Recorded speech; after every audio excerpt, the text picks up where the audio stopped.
小朋友们，我们今天来读 Le loup qui voulait faire le tour du monde. Ariane, l'allemand. Éléonore, Tuilier. Au zoo.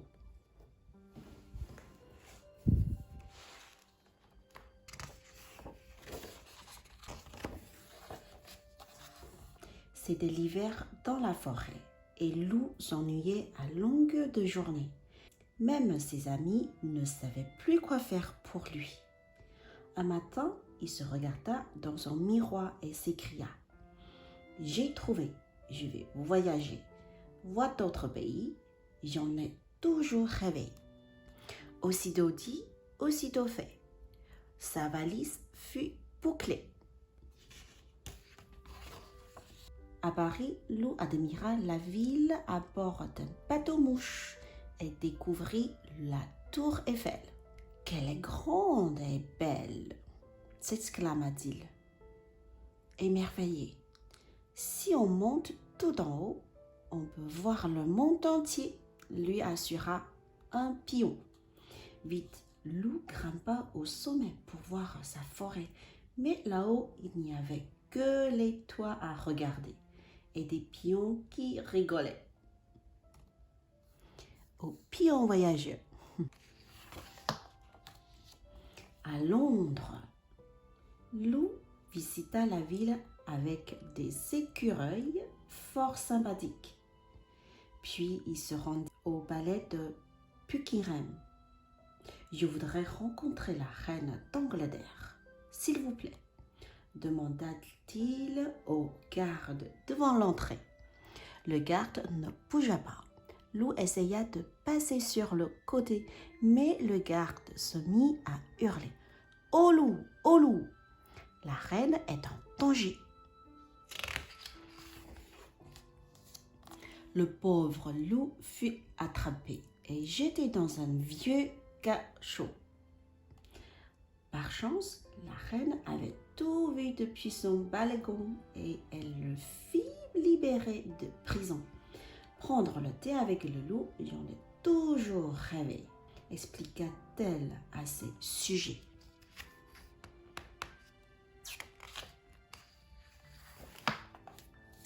En Italie, Loup mangea des pâtes, des pizzas et des glaces à tous les repas. Mamma mia, comme il se régala. À Rome, il fit le tour des musées, mais il en eut vite assez. À Venise, il se promena en gondole. Mais sans sa louve chérie, tout lui semblait moins joli.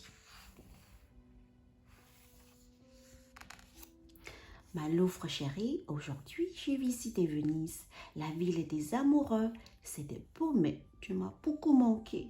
Alors je voulais te demander, est-ce que tu veux te marier avec moi? Ton loup.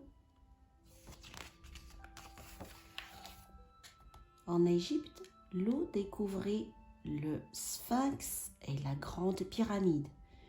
Que diriez-vous d'une petite balade jusqu'au Nil? Lui proposa une dromadaire. Avec plaisir, se réjouit Loup, qui avait chaud. Près du fleuve, Loup trempa avec délice ses pattes dans l'eau. Attention, cria le dromadaire. Dans le Nil, il y a des... Au secours, un crocodile! Hurla Loup, échappant de peu au terrible temps. Au Kenya, Loup fut un safari. Au volant d'une jeep, il partit à la découverte de la savane. C'était l'heure la plus chaude de la journée et les animaux étaient réunis autour de la mare. « Bonjour la compagnie, » dit Loup. « C'est quoi ça ?»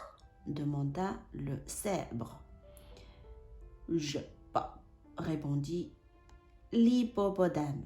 « Une sorte de hyène peut-être, » suggéra le lion. « Mais non, je suis un loup. »« Un loup?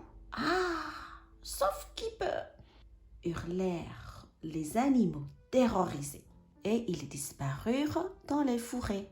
laissant le pauvre loup seul et dépité.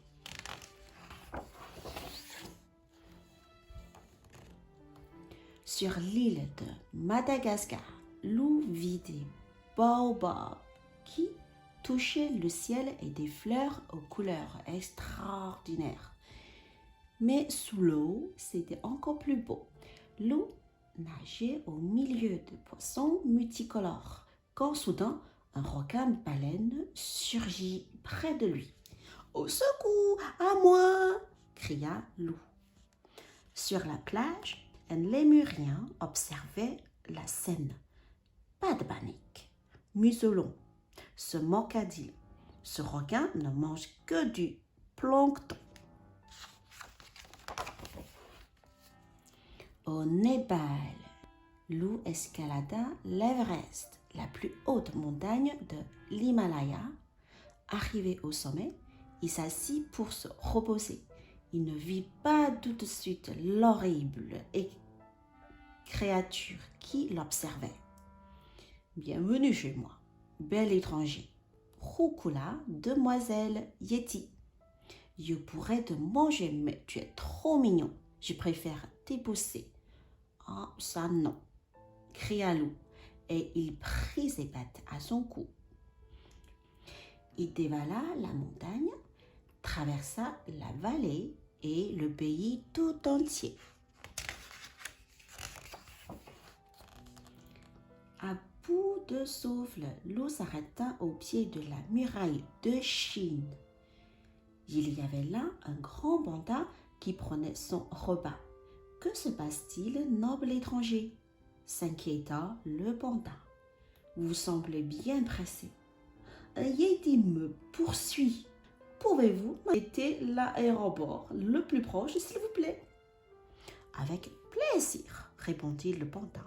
Mais avant cela, voulez-vous partager mon repas ?»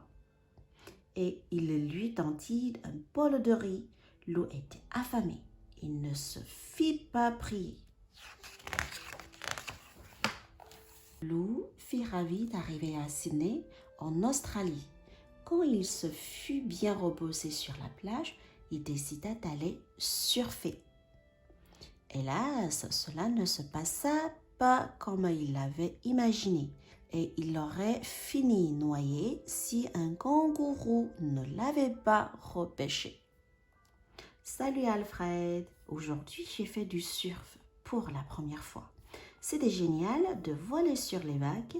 Si tu avais vu ça, tu aurais été fier de moi. Lou, ton copain surfeur.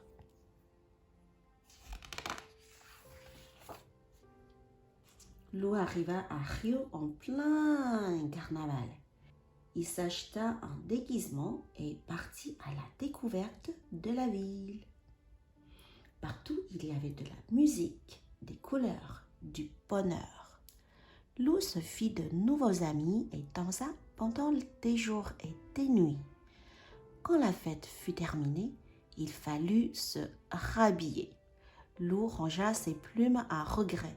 Jamais il ne s'était autant amusé.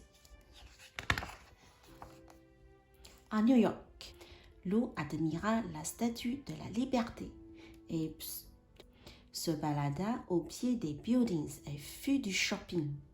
Il choisissait un gâteau pour Gros Louis quand il entendit un cri tout près de lui. « Mon loup chéri, je t'ai enfin retrouvé !»« Ah, ça non !» cria Lou et il prit ses pattes à son cou. Lou traversa des plaines, des déserts et des étendues boisées. À bout de force, il s'arrêta devant un chalet et s'y cacha. « Bienvenue au Québec !» le salua un caribou. Lou s'endormit en un clin d'œil. Quand il se réveilla, il s'écria « J'en ai assez de voyager. C'est décidé, je rentre dans ma forêt. » Lorsqu'il arriva chez lui, Lou poussa un grand soupir de satisfaction. Quel bonheur de retrouver sa maison!